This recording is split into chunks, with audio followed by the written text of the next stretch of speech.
Hey, it's me, Vicki Marie. And just a brief video because just something that I think you may find interesting is that going back to what we're going back to is the Jay Slater case. Remember Jay, the 19-year-old who was on holiday in Tenerife and went missing. Turned out that he's probably fallen down a ravine in Tenerife, in the mountains, in Teide, in Masca, where he'd gone back for some unknown reason to the Airbnb with a couple of guys that had been out partying with the night before.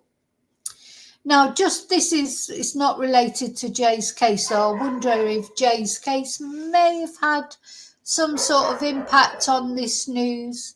And what has happened is that in that area now in Tenerife, which is a very popular area with walkers, believe it or not, because, you know, looking at the videos and the what we looked at when Jay went missing, to me, I just think, why would you want to go hiking there? Because it's a very dangerous place. You can see that it's a dangerous place. And the Pico de Teide, which is like the highest point of the area, is a very, very popular place with tourists. But so the Spanish or the Tenerife authorities, now they've brought in some new laws into that area. I'm not saying it's because of Jay, though I'm sure Jay's case had a lot to do with it. So it's in Spanish, this article that I'm going to show you, or this video that I'm going to show you, but I'll translate it for you. I think it's very interesting and relevant to, you know, what we know about what happened with Jay. It's a very short video. So this is the area. I think we recognize this sort of type of terrain, don't we, from what we saw when we were looking at Jay. Now, see that the thing is, people go off in these areas. I'm not talking about Jay. Jay was a different thing. He was a young lad who'd had, you know, been on a rave for 3 days, or been, and, you know, he wasn't wearing the right clothes. He didn't have water. He didn't have phone battery. But he wasn't out there hiking. He probably thought he could get somewhere that he actually couldn't get to. But some people actually do go there deliberately to hike. And these are the new laws that are coming in. As I say, I'll interpret as we go. Subir al Teide en chanclas, sin batería en el móvil, sin ropa de abrigo, es más habitual de lo que podría. So what the lady there is saying, the presenter, is that to go up the Teide, to go up this mountain in sandals, short trousers, without battery on your mobile and without water, is more common than people would think. Podríamos suponer. Por eso el Cabildo de Tenerife ha decidido restringir los accesos de esos visitantes al Teide, cansados de las continuas llamadas a los servicios de rescate.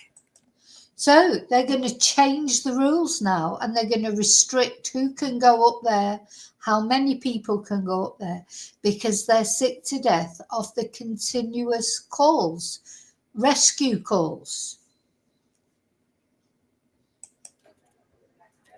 Es el parque nacional más visitado de España y de Europa. Al año llegan hasta aquí 4 millones. So apparently it's the most visited park, national park in Spain and in Europe. And what did she say? Last year were 400 calls, I think she said. Let's just look again.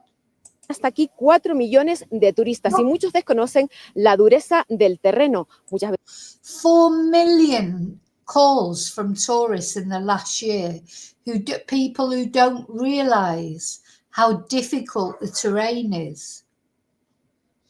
vienen en chanclas, sin ropa de abrigo, por eso a partir de ahora That people go up there in sandals, without warm clothes, etc. van a tener que cumplir una serie de requisitos. Solo pueden subir 300 personas hasta el... So they're going to have to comply with a series of requisites. I think she said 300 people at a time So they're going to restrict the number of people going up there rather than just letting anybody go up there freely.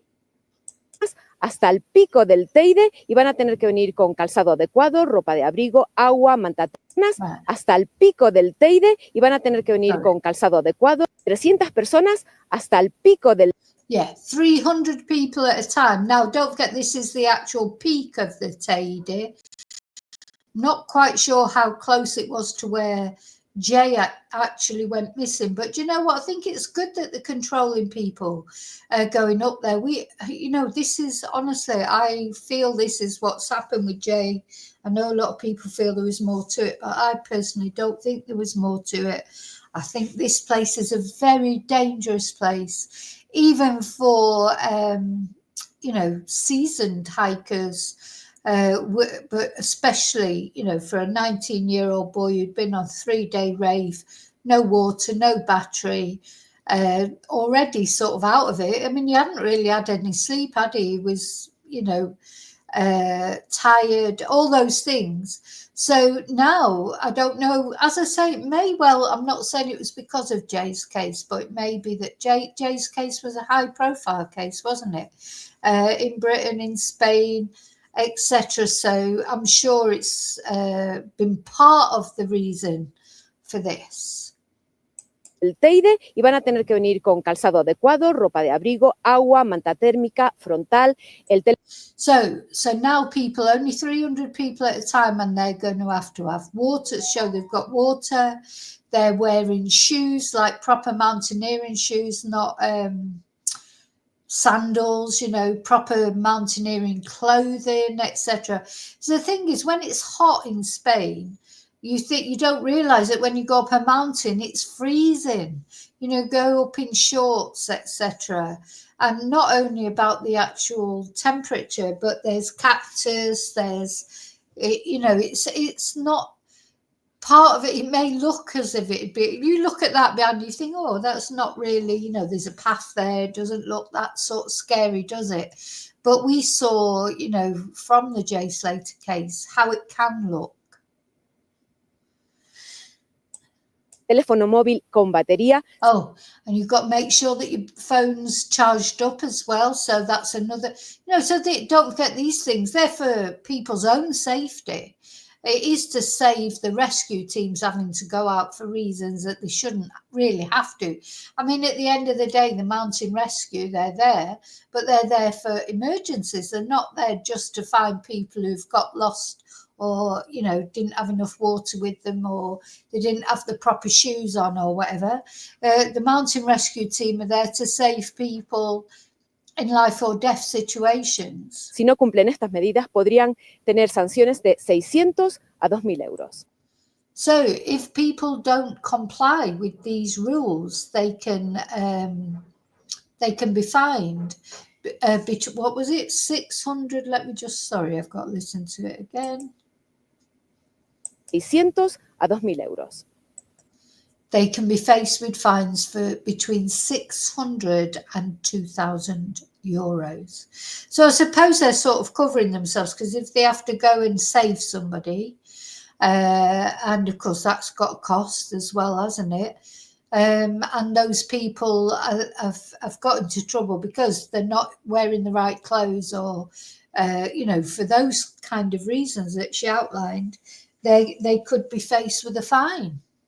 So let me know what you think about that. Do you think it's a good thing? I do think it's a good thing. I think people who put their lives at risk, and also their dogs' lives at risk, because quite often we see that people, go off hiking. And I know a lot of people like hiking. I'm not against people going hiking, but they should be always, make sure that somebody knows where they're going. How many times it's been highlighted from the Jay Slater case, hasn't it, to us? How many people get lost on mountains, not only in Spain, but all over. And then who has to go and get them? The mountain rescue have to put their lives at risk to go and get them. Sometimes, unfortunately, what they find are bodies. quite often they've had a dog with them. There was one where the guy had his son or his child with him. You know, you don't go and not only putting your life in danger, but putting your loved one's life in danger, or even your pet's life in danger. Not grown adults who should know better. So personally, I think it's a good thing, but let me know what you think. Let's just watch it one more time. The end of it. That is the end of it. So there's no point in me really playing it again because, you know, if you don't speak Spanish, you won't understand what they're saying. But it just popped up on my feed and I just thought, oh, that's interesting. And I wonder if there is, because it's the same place where Jay went missing, but they are specifically talking about the mountain El Pico. You know, that would be like the not Mount Everest, but maybe the Snowdon of the area in particular. But I think they should make that, you know, universal along in the whole national park. People shouldn't go walking in these dangerous areas and we saw how dangerous that area was, without the adequate footwear, you know, the adequate clothes, water, like sort of phone battery, your phone charged up. These are things that should be obligatory for people to do, and it just make people think maybe that little bit more before they go, you know, into these dangerous places. So anyway, just a short video that I thought I'd show you. And do you know what, just to finish, I think we'll have a look at Jay Blessing. You know, we're still thinking of Jay, and especially at this time of year now, 1st of December, be coming up to Christmas, it's going to be a very tough time for his mum, his dad, his brother, for all his family, all his friends. So God bless Jay.